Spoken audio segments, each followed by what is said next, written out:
Fala pessoal, sejam bem-vindos ao nosso Sport Thinking, a nossa casa dos originais. Segue aqui a todo vapor, trazendo conteúdos com empreendedores e empreendedoras que têm projetos originais. E cada vez mais a gente está criando uma relação na rede social com a nossa comunidade e a partir de agora o Sport Thinking Lab passa a ter o nosso podcast que vai ser chamado a partir de agora de Originais Podcast. Então, quero dar as boas-vindas, já me apresentando aqui, sou Cadu Braga, jornalista, empreendedor, executivo de gestão de negócios do esporte. Já estou há muitos anos nessa indústria e o nosso propósito aqui do nosso canal é justamente trazer e respirar inovação com gente muito boa que está fazendo acontecer, muito além das linhas esportivas. Então, eu tenho hoje um convidado especialíssimo, parceiraço, já de longa data.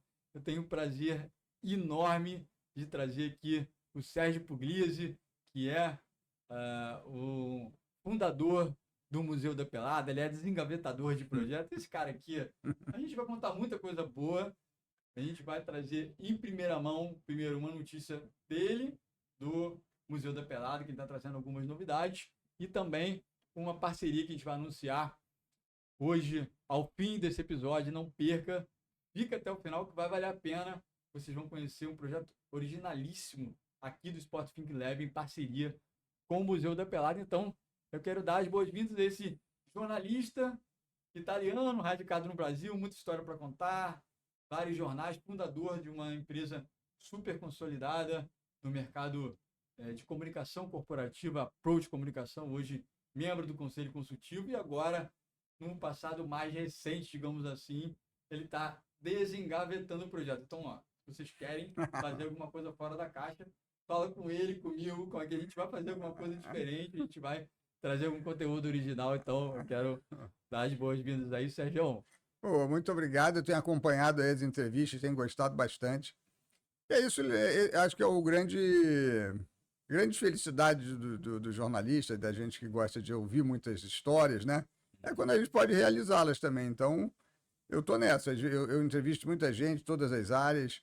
O futebol caiu por acaso, né? Mas eu fiquei muitos anos em redação e é um prazer estar aqui. Me conta aí, Sérgio, como é que... Conta um pouquinho também, se você tiver vontade, claro, a tua história de vida. Você nasceu na Itália, veio para o Brasil, e como é que é isso? Na verdade, isso aí é até uma confusão que as pessoas fazem, né? Até porque quando você põe Sérgio Pugliese no Wikipedia, por exemplo, né? Aparece como se eu fosse italiano, mas volta e meia eu desfaço essa... Eu tenho os avós italianos, mas eu nasci no Brasil. Mas aparece lá, muita gente fala, pô, tô vendo aqui que você nasceu, eu até já falei lá pro pessoal, já mandei mensagem para lá, mas eles não mudam. Ele não muda, mas, por exemplo, na verdade, eu queria ser fotógrafo, né? Eu desde cedo, eu já trabalhava eu sou de Santa Teresa, porque morei 33 anos lá, e aí trabalhava já para um jornalzinho do bairro, né? Folha de Santa Teresa, e eu ganhei uma máquina fotográfica e adorava, fiquei fascinado com isso. E comecei a fazer foto para esse jornal, elas eram publicadas, legais, era muita matéria de comportamento, da situação lá do bairro. E aí eu comecei a expandir isso, assim, para aquela história de já gostar um pouco de empreender, né? Comecei a fazer fotos de casamento, aí tinha que comprar um equipamento melhor, aí eu pedi ajuda lá em casa. Era batizado, formatura, aniversário de 15 anos. Aí fui fazendo, até que um dia eu fiz um aniversário de 15 anos para uma amiga da minha mãe, e ela era muito ligada ao Jornal do Brasil, e sugeriu que eu fosse fotógrafo de jornal, né? E me indicou para lá. Só que nunca tinha vaga para fotógrafo, eu acabei entrando como jornalista mesmo. E aí, mas no jornal eu ainda cheguei a fazer, nas minhas 3 primeiras saídas, eu fiz a reportagem e fiz a foto. Depois o pessoal falou que o sindicato não ia deixar, papapá, eu fiquei nisso, fui JB, depois fui pro Dia, depois voltei pro JB, depois fiquei 5 anos no Globo, e aí quando eu fui para montar a Approach. Fantástico. Esse dia a dia do jornalismo é gostoso, né? das novidades, do que vai acontecer, do Furo de Reportagem, do momento decisivo da foto também. Eu sou um apaixonado também por fotografia. Fiz cursos também de fotografia esportiva lá na época da faculdade. Recebi, inclusive, recentemente aqui a fundadora da Staff Images, a Lívia, que é a professora nisso, enfim. E quando você... A matéria, né? Tem que casar a imagem com o texto, isso sempre deu vida. Hoje a gente tem mídia digital e tantas outras coisas, né? O mundo o audiovisual cresceu tanto, né, nos últimos anos, mas é fantástica essa tua história. A gente está falando aqui de empreendedorismo na veia, né? Começou a fazer fotografias como autônomo. E aí comecei a ter, né? Aí montei um estúdio com um amigo. Aí depois um outro amigo que tinha um estúdio, ele queria, tipo, um sócio também, foi no Lar dos Leões, eu fui, e tinha um em casa, que eu morava numa casa, um apartamento em Santa Teresa, que eu morava já sozinho, que meu irmão tinha saído de casa, minha mãe também tinha separado, tinha ido casar, meu pai tinha morrido, eu fiquei no apartamento, e com o dinheiro da fotografia, que eu já ganhava alguma coisa, eu conseguia dividir com minha mãe lá, ela me ajudava uma parte, e aí fui fazendo, né? E aí comecei a fazer, acompanhava muitos amigos que já eram profissionais, né? Em capas de disco, olhando e tudo, e eu sou realmente fascinado por fotografia, mas com esses estúdios, depois que eu fui para a redação, eu dei até um estúdio para um amigo meu do jornal, e nunca mais fotografia, agora só com o celular mesmo, né? Sim. De vez em quando eu faço. Hoje todos somos mídia, e com a mídia digital, essa chegada está revolucionando a comunicação.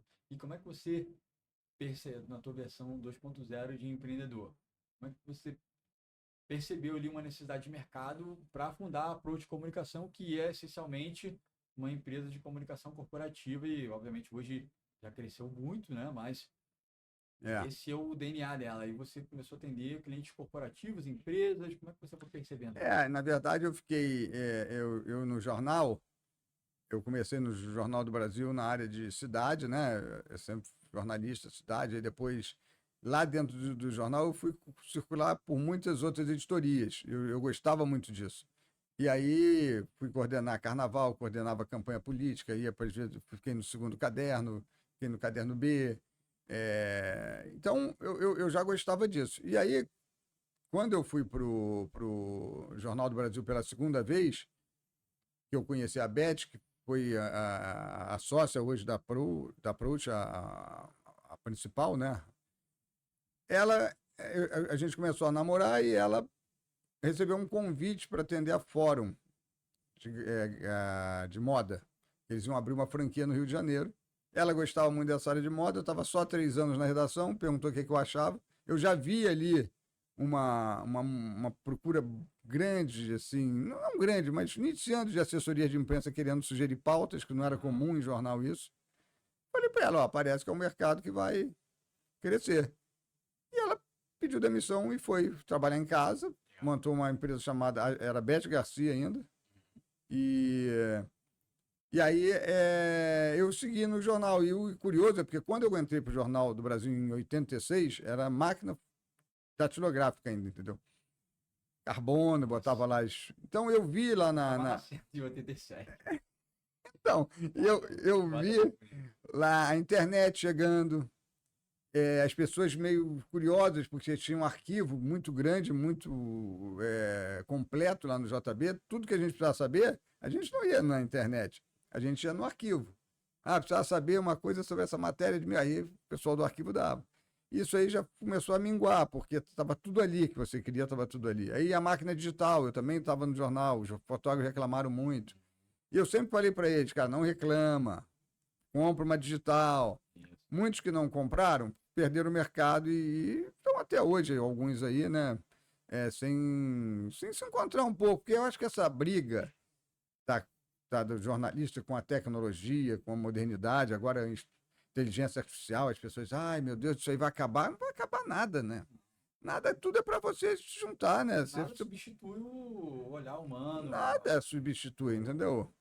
Os influenciadores começaram a montar seus canais, aí muitas agências de comunicação começaram, agora não tem mais jornal, não tem mais para onde a gente sugerir coisa. Pelo contrário, tem muito mais lugar para você sugerir. As agências, nós precisamos ser meios deles portarem ainda mais profissionais perante o público. É exatamente isso. Então, eu sempre fui um incentivador e não deixava as pessoas ficarem se lamentando, reclamando. Cara, não vai, se adapta, né, cara? Entende o que está acontecendo e approach ela. Depois de 5 anos no Globo, depois de assim, 15 anos de redação, eu estava querendo ver. A agência estava indo bem, ela tinha já alguns clientes bacanas e já tinha. A Beth ficou 5 anos sozinha fazendo e já tinha uma equipe de 5 pessoas, 6 pessoas. Eu resolvi pedir demissão do Globo quando eu estava no meu melhor momento no jornal. Eu tinha uma carreira bacana se eu seguisse lá. Fiz muitas amizades, né? E aprendi demais, mas queria sair para entender o outro lado, né? E saí muito curioso com uma parte, que é a parte que eu me especializei, que eu faço isso há mais de 30 anos, né? Que foi gerenciamento de crise, administração de crise. Clientes que saiu uma matéria denúncia, eu vou lá e tento explicar, dar a versão dele. É como se fosse um advogado, mas na área de comunicação. Eu trabalho muito em companhia de um criminalista. E aí eu gosto muito dessa área, fui para lá e hoje a Approach é uma das maiores agências do Brasil, né? Perfeito. E nessa tua trajetória toda como jornalista e hoje com um mundo novo, o que um bom jornalista hoje tem que ter? Qual a característica que você acha que mudou mais daquele tempo lá, dos anos 70, 80, até o 2025? O que mais mudou? Como é que está impactando essa... Eu acho que o jornalista hoje ele tem que brigar para ele não ser preguiçoso, para ele não ficar engessado. Porque eu acho assim, os jornalistas da minha época e até anteriores, eles eram obrigados a sair da redação, entendeu? Eles iam para lá, ele ligava, a pessoa não atendia, vai lá ver. Muitos os chefes de reportagem, os editores, falavam assim, chegavam para um pessoal da equipe de esporte, falava assim, tá com que matéria? Não estou com nada, vai lá para a CBF. O cara ia para a CBF sem pauta. Fala alguma coisa, é isso. As pessoas saíam sem pautas. Eu mesmo fiz muito isso com a equipe. Eu pegava um repórter e falava assim, amigo, vai para rua, pega um fotógrafo e faz uma ronda. Vê lá o que acontece. E os jornalistas eles eram obrigados a fuçar isso, né? Eles tinham que ligar, eles tinham que ir atrás das pessoas. Hoje você acha o perfil das pessoas, tu acha tudo na internet, você acha tudo muito mais fácil. Então corre esse perigo, ainda mais agora inteligência artificial. Você não... a pessoa não precisa escrever tão bem, já vem tudo escrito ali. Então acho que esse exercício é que a pessoa deve fazer para ela ela não se deixar também levar por tanta facilidade que tem, entendeu? A inteligência artificial, ela é muito boa. Agora, se você não souber trocar, tabelar com ela, não vai adiantar de nada, entendeu? Então, acho que o conselho que eu daria era para a pessoa não se acomodar, entendeu? Conferir mesmo. Às vezes você olha assim, pô, vou ligar por aqui, a pessoa não atendeu, não vou. Não. Apuração que apuração autêntica, raiz mesmo, Exato, entendeu? Acho que isso aqui não falta. Eu acho que muitos jornalistas estão fazendo, saindo dos veículos, né? Você é um caso, por exemplo, você montou aqui, isso aqui é um veículo de comunicação, né? Você tem a tua área. Você pode daqui desdobrar em outras coisas, se você quiser, né? Então, você fala, vou fazer dessas entrevistas todas que eu fiz até hoje, vou lançar um livro no final do ano com todas as entrevistas. Você pode. Vários amigos meus estão montando canais grandes de comunicação, entendeu? O canal meio do Pedro Doria, ele já está com, sei lá, 50 jornalistas. Já estava no Globo. Então a pessoa não tem que ficar reclamando, mas não tem espaço. Então monta o seu, tenta pensar um formato que dá para você fazer, entendeu? Eu acho que sempre que eu falo, às vezes eu vou muito à faculdade, eu dei aula de 2 anos, né, na universidade, só que não conseguia tempo. Mas eu acho que isso, né? A garotada, hoje você vê uns estagiários hoje, eles não ficam muito tempo nas agências, eles ficam um tempo e já saem, eles não têm esse apego, eles não têm esse comprometimento, entendeu? Cara, quero fazer uma carreira nesse lugar. Porque é tudo muito fácil. Aí o cara às vezes vira um influenciador, mas se ele vier um influenciador, ele tem que entender, cara, tá onde é a minha data de validade disso? Até onde não vai chegar um outro influenciador melhor do que eu, mais preparado que eu, mais profissional do que eu e vai tirar meu espaço. Entendeu? Porque tem que ter, o cara às vezes dá uma sorte. Muitos influenciadores deram sorte. Pegaram o momento certo, pandemia, viraram não sei o quê, mas e aí? O que ele faz com essa audiência? Entendeu? Como é que ele monetiza isso? Como é que ele se reinventa a cada ano, a cada fato novo que ele... O exemplo da Approach que eu falo, hoje eu também hoje eu tô na Rebento, né, comunicação, minha mulher atual tem uma agência também, montou, e as duas fazem isso, né? A Approach, claro, faz antes, e ela montou um cadastro gigante de influenciadores. Ela chega para o influenciador e fala assim, tudo bem, você tem 20 milhões de seguidores, e aí, né? Você consegue entrar nas empresas? As empresas sabem exatamente qual é o teu alcance, onde é que é. Você já fez um produto customizado e apresentou para ela? Não fazia, a gente queria entrar. Então, a Approach vira sócio, praticamente, dos influenciadores, entendeu? E não ficou reclamando. Influenciador está tirando espaço. Não, cara. Leva ele para a empresa que você atende, troca uma ideia, monta um produto em cima disso. Então, é isso que a gente sempre fez, né? E sempre faz, e eu sempre incentivo que as pessoas façam também. Perfeito. É uma aula de comunicação, de jornalismo, de história de vida. É legal, né? Porque o jornalista, né? Hoje, eu vejo muitas pais falando assim, pelo amor de Deus que meu filho vai fazer comunicação, não quero.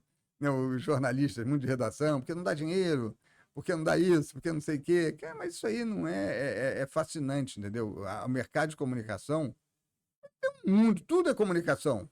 Tudo é comunicação. Você não precisa estar numa redação, você não precisa estar em lugar nenhum. De casa você faz, né? Você vê o caso do Cazé, né? Perfeito. Cazé é um garoto, pô, um garoto falando bobagem. Hoje é um cara poderoso, contrata o Galvão Bueno. Caraca, como é que pode isso? Pô, isso aí não, eu nunca vou conseguir isso. Porra, ele também talvez pensasse isso. Mas Sérgio, mas entrou um grupo financeiro por trás dele daí. Mas se não fosse a iniciativa dele... E quantos grupos financeiros já entraram em outros casos e não deu certo? Sim. Entendeu? Tem uma mistura de sorte com carisma, com, né, talento, com tá na hora certa, no lugar certo. Então, eu acho que a comunicação ela é muito ampla, não dá para você ficar dizendo que não vai dar certo por aqui. Isso tem várias outras frentes, né? E é com esse DNA que a gente agora vira um pouco a página do nosso esse rico bate-papo, esse episódio, essa aula aqui com o nosso Sérgio Pugliese, ele jornalista, empreendedor, fundador do Museu da Pelada. Agora a gente começa a bater uma bola aqui mais a respeito desse projeto. O Sérgio é um desenvolvedor de projetos, né? Então, Sérgio, como é que nasceu o Museu da Pelada? Esse negócio de engavetador de projeto é engraçado, porque um amigo meu que botou na LinkedIn, ele falou, certo, seu LinkedIn, vou botar aqui, porque ele que foi lá e botou, né? Aí ele botou desengavetador de projetos e acelerador de ideias. Isso, acelerador de ideias. Aí quando eu vi, eu falei assim, mas porque eu gosto disso mesmo, né? Às vezes a pessoa tem uma ideia que fica ali meio...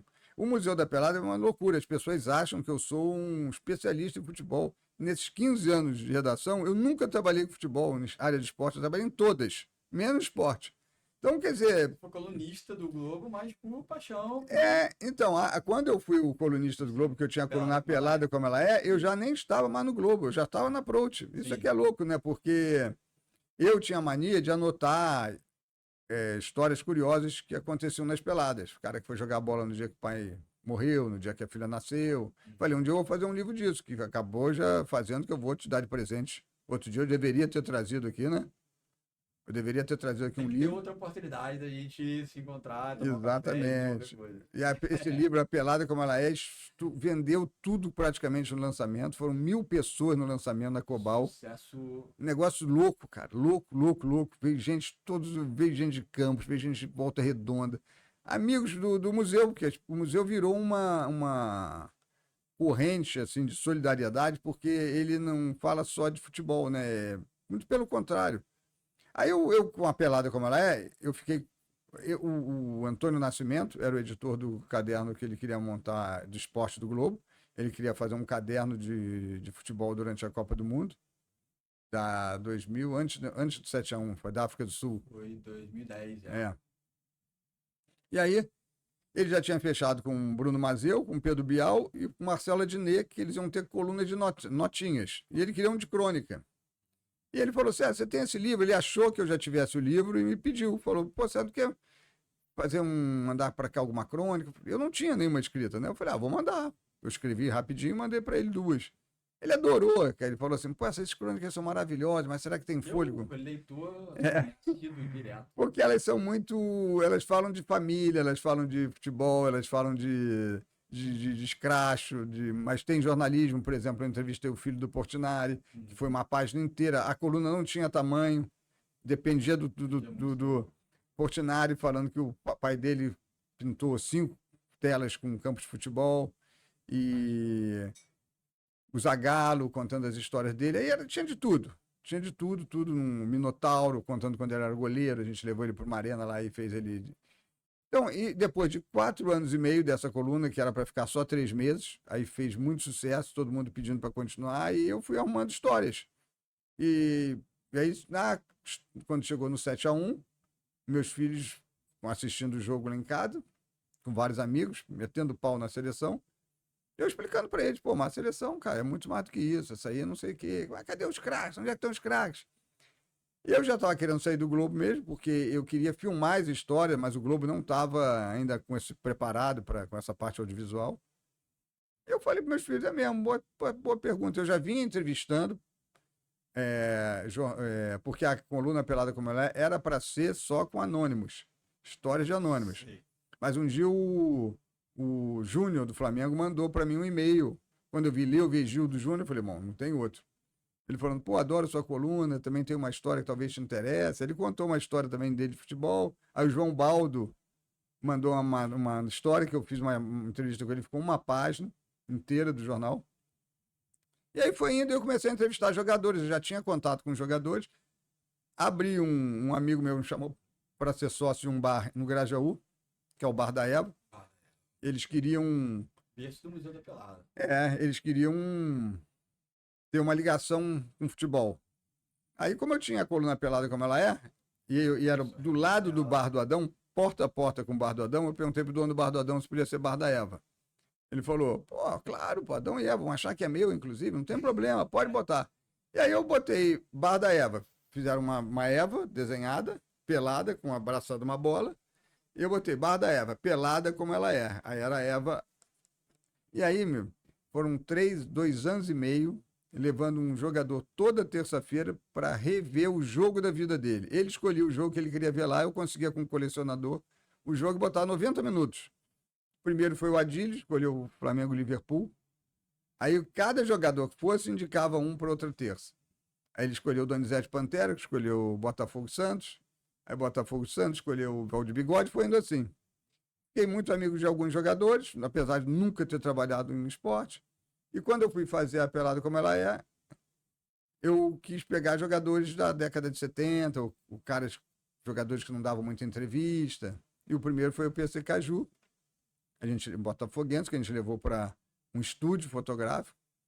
Temos ele foi modelo. Me lembro dessa série. Pô, essas fotos foram lindas. Pô, ele de cachecol, ele abriu o coração, falou que cheirei 5 apartamentos. E daí, como a Nana Moraes é uma fotógrafa de moda conceituada, botafoguense, a família toda doente, ela fez de graça o estúdio.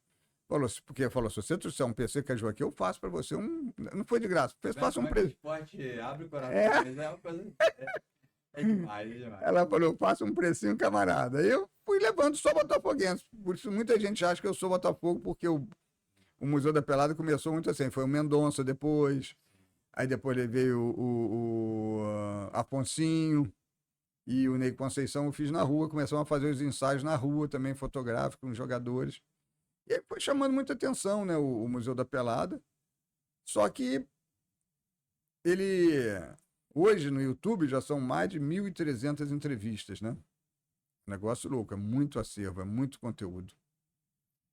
E você percebeu nesse dia a dia do museu que tinham muitos acervos dos ex-jogadores, jogadores que estavam se perdendo. Como é que você foi percebendo isso nas entrevistas? Eles foram contando histórias.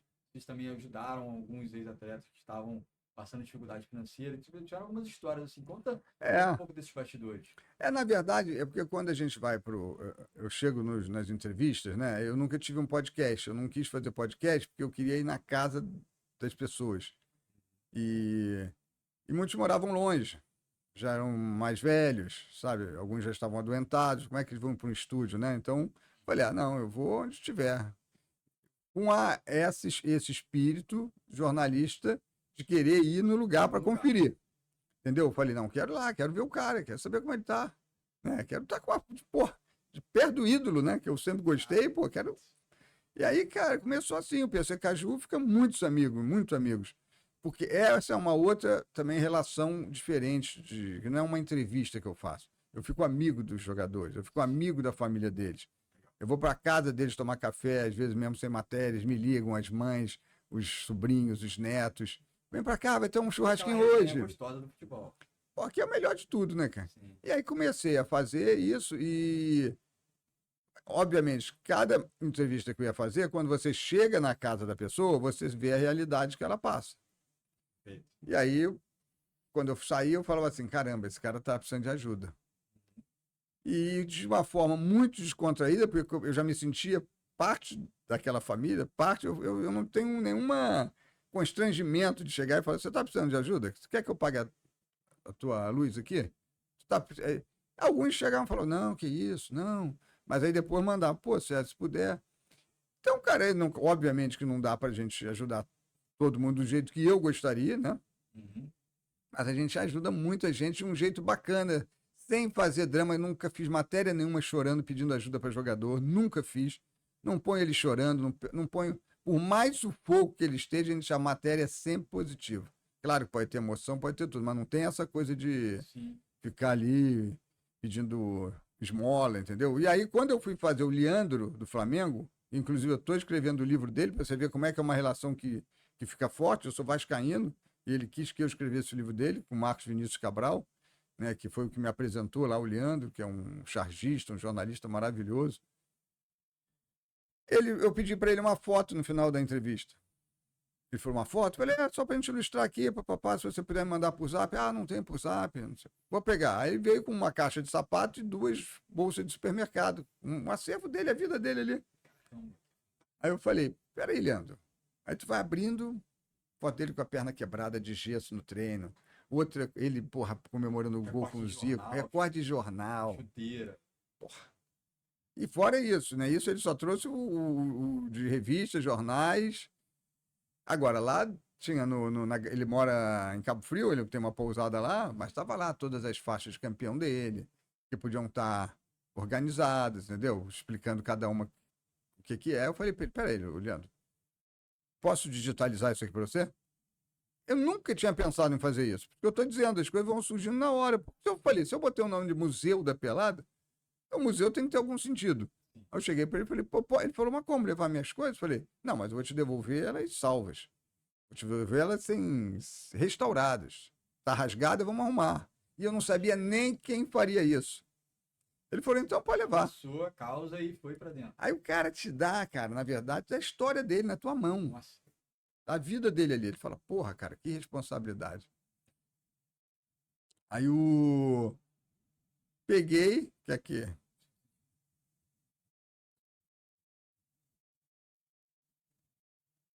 Falei, caramba, que responsabilidade. Peguei e levei. Falei com uma amiga minha, a Cris Lee, que eu conhecia ela no Globo, eu sabia que ela estava trabalhando com restauração. Ela tem um projeto chamado Manufatura, né, a empresa dela. Mostrei para ela, falei, você faz, mas não pode cobrar muito, que não tem como pagar, né? Porra, claro que eu faço. Aí fez o primeiro. Digitalizou, restaurou. Não, digitalizar é o Guilherme Planel que digitaliza. Ela restaura, higieniza, com certas folhas, tira amarelado, tira marca de durex, tira marca de clips. Põe numa caixa linda, linda, linda, dividido, Leandro no Flamengo, Leandro na seleção, Leandro família. E a gente foi devolver para ele, Leandro Eterno, tem esse vídeo. E ele, claro que o cara, quando vê aquilo, o cara fica emocionado, né? Muito. Aí chegou e pediu uma camisa do museu, vestiu a camisa do museu na hora e falou, a partir de hoje... Mas a partir daí também, o que acontece? Um monte de jogador pedindo pra gente fazer. E aí, como é que a gente faz? sem patrocínio, só no Gogó. Como é que o meu patrocínio são os amigos que eu ponho nos grupos de zap, de peladeiro, falo, ó, Rubro Negro, vamos ajudar a pagar isso aqui? Cara, a gente faz. E faz. Só que isso eu podia ter muito mais, salvar muito mais acervos, entendeu? Mas porque não dá tempo. Ela faz um preço que eu tenho que pagar, tem que ficar. E eu tenho vários. Pegamos do Orlando Pingo de Ouro, que é o terceiro maior artilheiro da história do Fluminense. Tem vários. Ela está fazendo do Amário do América, que foi um jogador que foi para jogar na Itália. Então a gente cria essa relação e aí virou uma rede de solidariedade. Porque, por exemplo, o jogador tem um. Pô, estou com problema de joelho, não estou conseguindo nadar de. Você consegue ligar para um médico, parceiro. Aí liga para o médico e aí a gente começou a gravar. O médico, depois que ele atende, fizemos isso com um dentista que atendeu o País, que estava com muitos problemas, o goleiro País do América, muitos problemas. Aí depois do tratamento a gente filmou isso. Ele foi uma surpresa para ele não sabia que ele ia ser atendido. Eu me lembro dessa reportagem, fantástica. Aí no final. No Museu da Pelada. No final, o nosso saudoso Adílio, que estava na matéria com a gente, o Júlio César Guiela, chegou para o doutor Lulinha, que era o dentista, e falou, doutor Lulinha. Ele chegou para o País e falou, País, sabia que o doutor Lulinha é um super-herói? Aí o País falou assim, não, na cadeira. Ele, não, por que é um super-herói? Falou, mostra aí, doutor Lulinha, porque ele estava com um jaleco branco. Aí ele abriu o jaleco e estava com a camisa do Museu da Pelada por baixo. Aí, meu amigo, era ortopedista, dentista, e a gente hoje tem todas essas áreas, uma rede de solidariedade que ajuda. Advogado consegue aposentadoria para o cara que não tem. Então a gente foi fazendo isso, e hoje, graças a Deus, né, a gente, o Brasil todo a gente faz matérias, né, hoje tem colaboradores, são voluntários, as pessoas fazem matérias de graça. Quantos voluntários você tem hoje? Hoje tem muitos, assim, mas, por exemplo, os mais constantes, né? Tem o Carlos Alberto Espina, o craque Espina, que esse fim de semana a gente postou uma matéria dele. Ele é um doido, né? Espina é um doido, foi ex-jogador do Matsubara e roda o Brasil, o mundo até atrás de autógrafo, atrás de entrevistas. Eu fazia isso quando eu era criança. Ele faz isso, e aí fez uma entrevista espetacular com o Moacir, que foi um goleiro do Fluminense, e o Paulo Vitor. Os dois estão em Uberlândia, trabalhando numa instituição, né, que também é uma escolinha, que eles ajudam pessoas. Então ele tem o Carlos Alberto Pino, tem o Marcelo Mendes, tem o Paulo Escobar, que foi o que descobriu o manga no Uruguai, que morreu recentemente. Sim.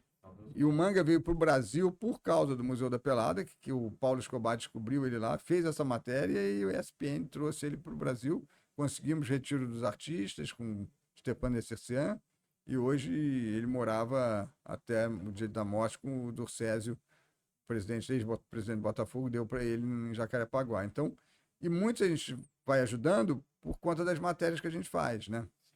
Então, eu acho que o museu hoje isso é uma novidade, né? Que acho que ninguém sabe ainda, que a gente transformou ele em instituto, exatamente para que as pessoas que querem ajudar e que vivem me pedindo ajuda, pedindo dicas, como é que eu te ajudo? Como é que eu te ajudo? Não vou pedir nada, porque sem estar oficializado uma situação, e o Instituto eu acho que vai nos ajudar muito nisso, entendeu? Para botar projetos incentivados, para botar... Não deixa de ter o CNPJ de Museu da Pelada, com empresas de marketing, normalmente, patrocínios normais, mas tem um instituto para quem preferir. Em primeira mão aqui no nosso... É verdade. Casa dos Originais, estamos aí trazendo o nosso Sérgio Pugliese com a novidade do Instituto Museu. IMP, Instituto Museu da Pelada. Isso, está nascendo um grande hub de movimentos para continuar essa jornada incrível de comunicação, de zelo, de carinho por essas pessoas, né, Sérgio, que fizeram Claro que o museu, ele já está sendo tudo isso, mas essas pessoas, Sérgio, eu tenho muito para mim, que elas tornaram o Brasil o país do futebol. Verdade. Não fossem todas essas histórias que você tem contado em mais de 1.000 e tantos vídeos no canal oficial do Museu da Pelada, não fossem todas essas pessoas que trouxeram essa comunicação, essa conexão com o fã, desde lá de trás, do jornal, da TV, da revista, essa popularidade do futebol, ela aconteceu graças ao talento dessas pessoas, Exatamente. ao carisma que essas pessoas construíram. E acho que seria bacana também a gente já trazer aí mais uma novidade. E eu também tenho esse mindset e essa vontade de devolver à sociedade, devolver a essas pessoas toda essa energia de terem transformado o Brasil no país do futebol. Então, eu como jornalista e como empreendedor, nos últimos anos, muito com o apoio do Museu da Pelada, sou autor de um livro que está em fase já final de desenvolvimento, um livro sobre os apelidos no futebol brasileiro. E onde a gente vai contar essas histórias de forma física, no livro físico, também em canais digitais, as histórias de como surgiram esses apelidos, como surgiram essas marcas desses atletas. E dessas atletas também, porque vamos trazer as histórias do futebol feminino também, dessas precursoras do futebol feminino. Tem muita história legal. E o Museu da Pelada e o Sérgio, pessoalmente, é um mentor e um apoiador. Então, Sérgio, eu queria, em primeira mão, te agradecer por todo esse apoio nesses últimos anos. É um livro que eu estou escrevendo desde 2020. Temos também, eu gostaria que você falasse de algumas pessoas que você me conectou nesses últimos anos, como o próprio Cláudio Duarte, ilustrador do Jornal Globo. Maravilhoso. Conta pra gente um pouco dessa nossa conexão desse Essa foi legal. Por isso, o Museu da Pelada, graças a Deus, ele coloca no caminho muita gente bacana, né? A gente vai encontrando de tudo, vai encontrando talentos, artistas plásticos. Hoje o Museu da Pelada a gente vai participar agora como colaborador de uma exposição do Fernando Mendonça, que é um artista plástico. Música, a gente faz muito encontros musicais, entendeu? Então a gente está em shows, essa coisa de engavetador de projeto. A gente conseguiu desengavetar do Altair Veloso, que é um rubro-negro que fez o Canto do Urubu, que estava 4 anos sem conseguir andar, e eu levei no Flamengo, apresentei o projeto, e teve um show maravilhoso, né, que a gente foi gravar. E com você não foi diferente, né? Você nos procurou, nem nos procurou, a gente se esbarrou, né? Alguém apresenta sempre alguém pro. Sim. E você falando do seu amor pelo futebol, né? De Petrópolis, o campo, aquela coisa que a gente gosta muito dessa essência, né? Da família, do seu pai, né? E a gente ficou conversando e você falou que tinha um projeto desses apelidos, e que eu acho sensacional, até porque a gente vai lembrar de Pelé e Garrincha, né? Não precisa falar mais nada, né? Exatamente. É só uma degustação, né? Só uma degustação. Entendeu? E aí a gente falou, o museu tem uma editora, né? Na verdade não é uma editora, a Arrebento, que é a agência de comunicação, tem a Arrebento Editora, que tem um selo Museu da Pelada. Que é, né, por aí que eu estou escrevendo o livro do Leandro. É por aí que a gente lançou o Heleno de Freitas, relançou o Heleno de Freitas com o Marcos Eduardo Neves. Fizemos Renato Gaúcho, relançamos, fizemos o Louco Abreu com ele. Pai Santana. Tem vários na PUC sobre uma coisa mais acadêmica, sobre discussões sobre futebol. Então, o livro dos apelidos, eu acho que é a cara do futebol, né? É a cara do torcedor, é a coisa que diverte. E é legal de entender, né? Por que é manga, né? Manga morreu, né? Às vezes a gente acha que é uma coisa e a outra é totalmente diferente, né? Essas histórias todas vocês vão descobrir nesse livro dos apelidos no futebol. Que a gente quer estar junto, de qualquer jeito, né? E para divulgar, né? Para depois fazer uma mesa redonda, levando alguns desses apelidos, né? Tem muito conteúdo que a gente vai trazer como continuidade dessa obra que está sendo desenvolvida por mim, com o apoio aí do Museu da Pelada. São mais de 90 apelidos mapeados, a ilustração. Cláudio Duarte, que é um jornalista e maravilhoso, cartunista brilhante, premiado, Prêmio ESSO, 17 anos de Globo, cara fantástico, que eu tenho muito para mim, Sérgio, até para explicar um pouco para o público do porquê desse projeto.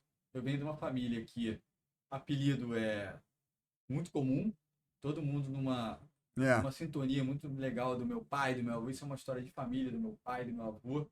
que tem essa coisa da alegria de estar dando apelido nas pessoas de uma forma, eu vejo o apelido não como bullying, e sim como conexão entre as pessoas, na troca do olhar, no carinho das pessoas.